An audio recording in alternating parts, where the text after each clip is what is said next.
हरे कृष्णा।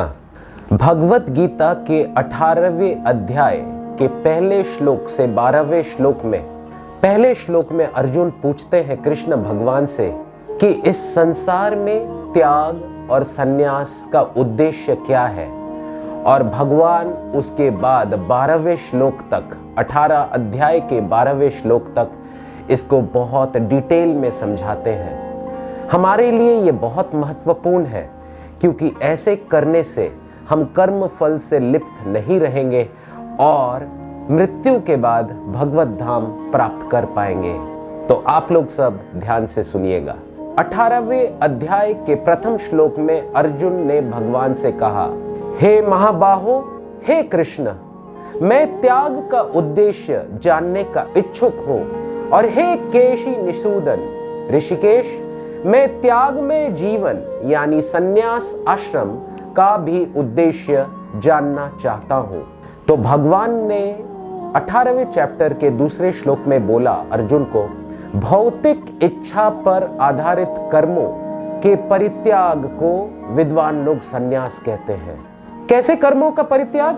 भौतिक इच्छा पर आधारित, लेकिन समस्त कर्मों के फल को त्याग देना, इसको बुद्धिमान लोग त्याग कहते हैं। और 18वें चैप्टर के तीसरे श्लोक में भगवान बोलते हैं, कुछ विद्वान ऐसा घोषित करते हैं कि समस्त प्रकार के सकाम कर्मों को दोषपूर्ण समझकर त्याग देना चाहिए, किंतु अन्य विद्वान मानते हैं कि यज्ञ, दान तथा तपस्या के कर्मों को कभी नहीं त्यागना चाहिए। तो यहां तक तो भगवान पहले विद्वानों की बात करते हैं, और जब भगवान विद्वान की बात करते हैं तो वो सही में विद्वान है। ये मनुष्यों का ओपिनियन नहीं है, भगवान का ओपिनियन है। और फिर भगवान बताते हैं 18वें चैप्टर के चौथे श्लोक में, हे भरत श्रेष्ठ, अब त्याग के विषय में मेरा निर्णय सुनो। तो पहले तो विद्वानों का बात करते हैं और फिर अंतिम निर्णय तो खैर भगवान का ही होता है। और बहुत सुंदर बात भगवान बोलते हैं, शास्त्रों में त्याग 3 तरह का बताया गया है। और 18वें चैप्टर के 5वें श्लोक में भगवान बोलते हैं, यज्ञ, दान तथा तपस्या के कर्मों को कभी परित्याग नहीं करना चाहिए। 3 चीज भगवान बोलते हैं, यज्ञ, दान और तपस्या, उन्हें अवश्य संपन्न करना चाहिए। और एक और बात बोलते हैं, हैरानी की बात है, निस्संदेह यज्ञ, दान तथा तपस्या महात्माओं को भी शुद्ध करती है।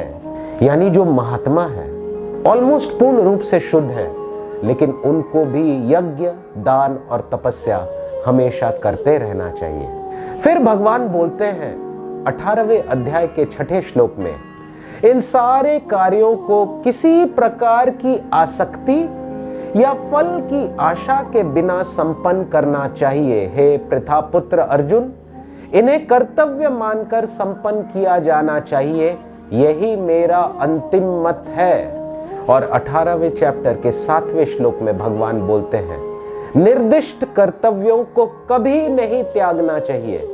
यदि कोई मोहवश अपने नियम कर्मों का परित्याग कर देता है तो ऐसा त्याग को मैं तामसी मानता हूं। यानी वो त्याग किस लिए कर रहा है? मोह के वश होके कर रहा है, और इसीलिए उस त्याग को भगवान असली त्याग नहीं मानते हैं, लेकिन तामसी त्याग मानते हैं। और रजोगुनी त्याग क्या है? ये भी परफेक्ट त्याग नहीं है। तो भगवान बोलते हैं, जो व्यक्ति नियत कर्मों को कष्टप्रद समझकर या शारीरिक क्लेश के भय से त्याग देता है, उसके लिए कहा जाता है कि उसका त्याग रजोगुनी है। ऐसा करने से कभी त्याग का उच्च फल प्राप्त नहीं होता है। जैसे आजकल के पॉलिटिकल लीडर्स फ्री में चावल, रेशन सब कुछ गरीबों में बांट रहे हैं, तो ये ठीक नहीं है, क्योंकि इससे उनमें आलस आएगा और वो अपने कर्मों का त्याग करेंगे। उनका पाप कर्म तो बढ़ेगा ही, और जो पॉलिटिकल लीडर्स ऐसा कर रहे हैं उनका भी पाप बढ़ेगा। वो काम नहीं करेंगे और उस राशन के पैसा से दारू लेंगे और पिएंगे और नरक के रास्ते आगे बढ़ेंगे। अब भगवान 18वें चैप्टर के 9वें श्लोक में बोलते हैं कि सात्विक त्याग क्या है, यही तो करना है। हे अर्जुन, जो मनुष्य नियत कर्तव्य को करणीय मानकर करता है और समस्त भौतिक संगति तथा फल की आसक्ति का त्याग कर देता है, उस त्याग को सात्विक कहना चाहिए। इस पे भी भगवान रुकते नहीं हैं। 18वें चैप्टर के 10वें श्लोक में भगवान बोलते हैं, सतोगुण में स्थित बुद्धिमान त्यागी, जो न तो अशुभ कर्म से घृणा करता है न शुभ कर्म में लिप्त होता है, वह कर्म के विषय में कोई संशय नहीं रखता।